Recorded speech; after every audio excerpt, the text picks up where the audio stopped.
You are listening to the So Now What podcast with Lana Manikowski, episode number 136. So now what? These three words raced through my mind time and time again during my journey through fertility treatments. I tried desperately to have a child, but never was able. I yearned for a community to join that could understand my struggles. I couldn't find one, so I created one with the So Now What podcast. I love that you found us. Hey, beautiful one. What's going on? Little updates here. Number one, if you are watching on YouTube, did you know I had a YouTube channel? I do have a YouTube channel. And I record the podcast on video on the YouTube channel. So if you want to ever see what it looks like or see some of my outtakes on podcast episodes, you could head over to my YouTube channel at lana.manikowski on YouTube. And the reason I'm telling you that is because I have a really gross looking sty in my eye. I have never gotten a sty in my life until I started using a new mascara primer and mascara a couple weeks ago. And all of a sudden, I saw this like gross growth on my eye. So, yes, you can see my sty if you want to watch on YouTube. Otherwise, I am packing. Jack and I are heading out on a 2-week vacation. The first time in our married life, I have been gone that long and excited about being gone that long because when I worked in my corporate job, I had the type of work that I could never be fully disconnected from my phone and customers and the surgeons that I worked with. So I'm super stoked. We are heading to Poland. I'll get there on August the 11th. We have a wedding in Jack's family the 14th in a small town in Poland. And then from there, we're heading to Krakow. From there, we're not sure. We don't have the second half of our trip planned, which a lot of people who are planners are kind of like, oh my God, that's so crazy. How could you not know where you're going? I do know we are coming back to the US on the 24th of August. So sometimes between the 18th and the 24th, we will be roaming through Europe, likely Italy. So yeah, I'm sure I'll check in with you and let you know what's going on.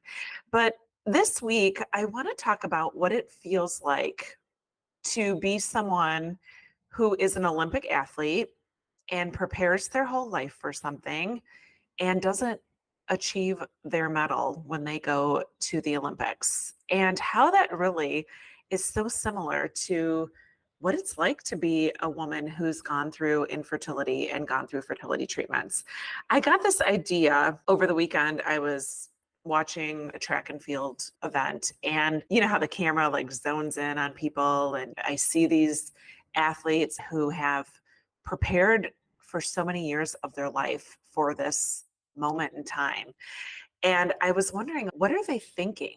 What is going through their brain? What words have they been repeating? Is there a song that has lyrics that have talked to them? Is it words from their coach? Is it spiritual scripture? What goes through someone's head when they are preparing for this biggest moment in their life? And I thought about us going through fertility treatments. And I really want to explore this topic and this comparison of how Olympic athletes, despite all their training and their dedication, oftentimes leave without a medal.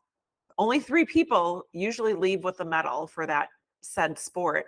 And the rest of them that have qualified and gone after this dream of theirs for years go home at the end of the Olympics. And how that journey is very comparable, in my opinion, to women who, after years of fertility treatments and their journey without becoming a mom. So both stories are very indicative of women who have created a lot of commitment, faced disappointment, but they find a way to move forward when your dreams don't come true. So I'd like to explore those parallels and the deep emotional experience that are very similar in these paths. Never been in the Olympics. I am not an Olympic athlete, but I'm imagining that I am as I'm talking through this podcast episode. I'm guessing that every Olympic athlete dreams of standing on the podium, hearing the national anthem of their country, and receiving this medal and this money shot that might end up in a Wheaties box one day. That dream fuels their daily training and their sacrifices. So, similarly to those of us that dream that we will one day hold our child in our arms when we are about to go through this arduous, unknown process that includes fertility treatments. These dreams aren't goals, but they are something that really is deeply ingrained in our identities and our life aspirations. I'm imagining to make it to the Olympics. These athletes have gone through years of intense preparation.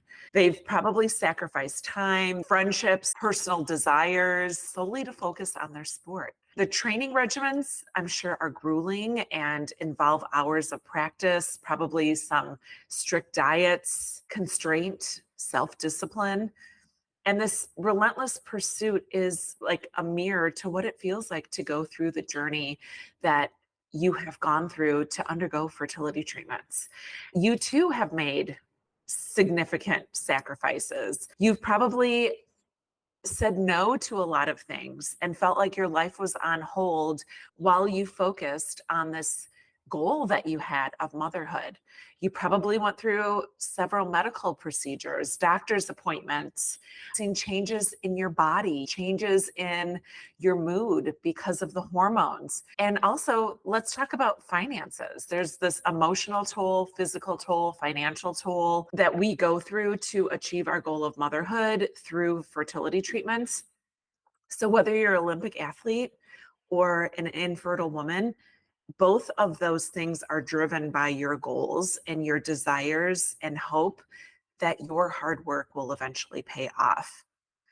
So during that period of your life, I didn't realize the preparation and the training it would take to go through that path of infertility. So yes, this preparation for the Olympic athletes goes on, and they don't expect, and we don't expect during fertility treatments to face the challenges and obstacles. Our main goal has probably just been, I'll end up going through all this and I'll take my baby home and I will be a happy mom for the rest of my life. But we're not prepared for these challenges and these obstacles. I imagine for Olympic athletes, there's probably been injuries, performance slump, changes in their body, changes in their endurance they need to overcome in order to continue on with their goal. And I'm sure the fear of failure is probably similar to that fear of failure that we have as we go through fertility treatments. And there's probably a lot of setbacks similar to what we have gone through undergoing our fertility treatments, and the medical complications, the canceled cycles, changing up of schedules, the protocols that change, and all the emotional roller coasters and societal pressures that are given to us to become moms really weighs heavily on you. So the process of going through fertility treatments can most definitely be invasive and exhausting with absolutely zero guarantee of success. Similar to an Olympic athlete having zero guarantee that they will go home with the medal, achieving their goal of becoming an Olympic medalist. But both journeys are really marked by perseverance and force you to face daunting obstacles that require a ton of courage and determination that you didn't know you'd have to muster up all on your own. So where do you go for that support? And the support systems play a crucial role in both journeys. I'm sure that athletes rely on their coaches, teammates, family, friends to provide encouragement and their guidance and their motivation. Similarly to women like us who've gone through fertility treatments, and we rely heavily on our partners, our doctors, our IVF nurses, maybe family and friends if you have that support system available to you. Maybe it's online through social media or people that you've met in chat groups that are going through similar circumstances that you have been navigating through your fertility treatments. A strong support system makes significant difference. Sadly, when it comes to infertility, we don't always have that support system available to us, and it's not brought to us on a silver platter or a gold platter, if we're going to talk about Olympics. So we oftentimes do it alone despite the challenges. Then there's this psychological journey. There's this mental strength we didn't know we had to have in order to become moms or in order to navigate infertility treatments.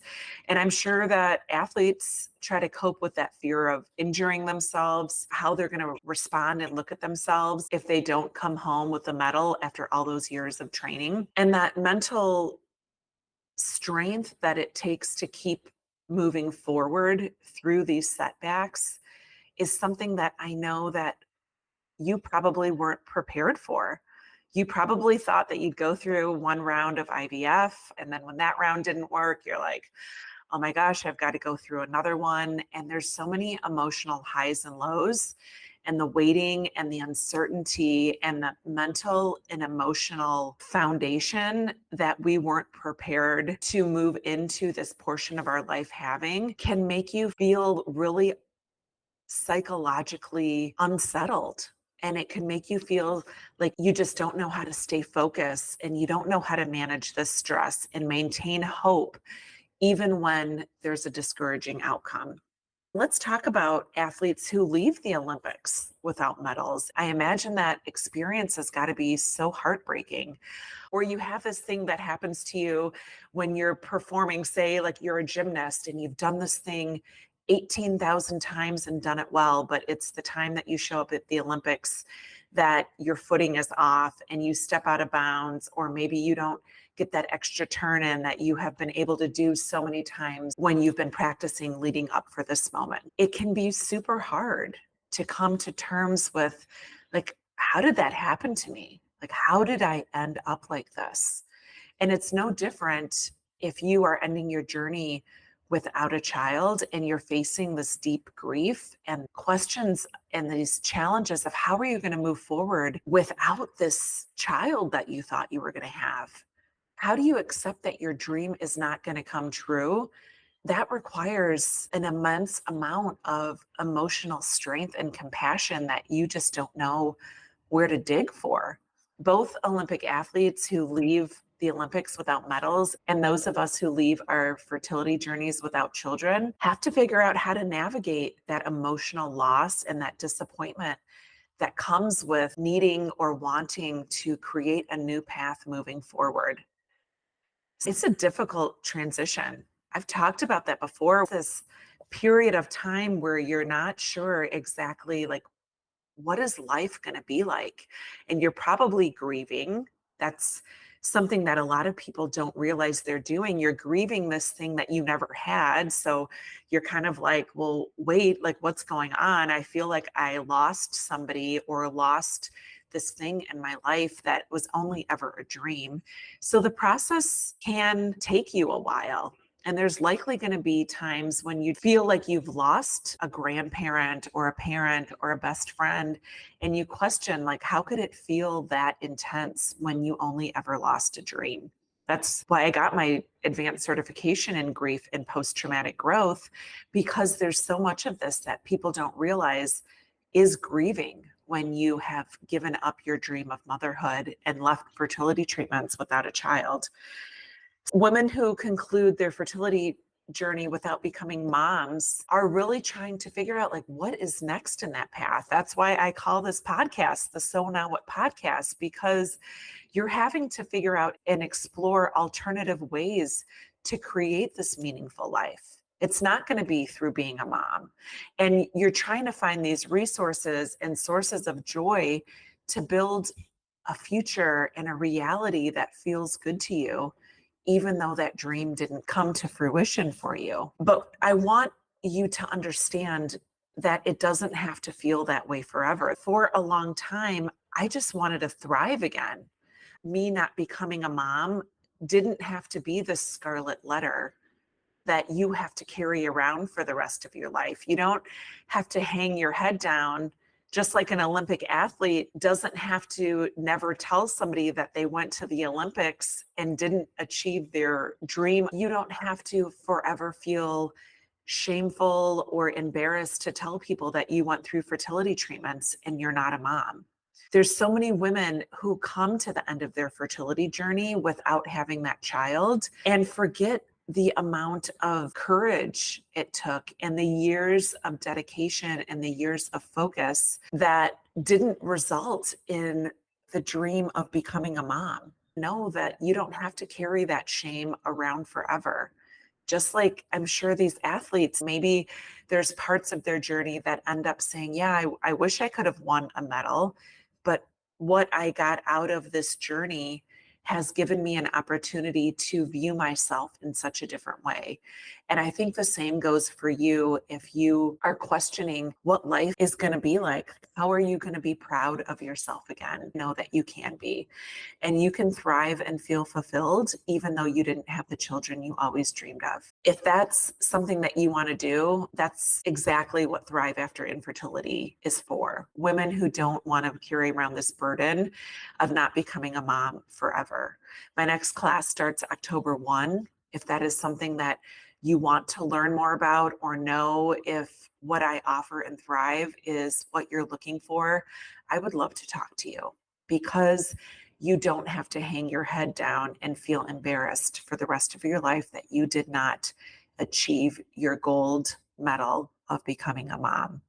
So I hope that you have a beautiful week. I love you. And remember that it's never too late to discover your meaning.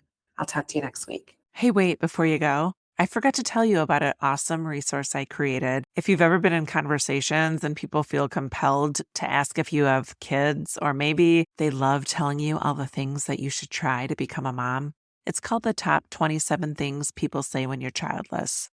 I'll put a link to it here in the show notes, but you can also go to my website, lanamanikowski.com/things people say to get your free copy. I have a feeling you're going to love it.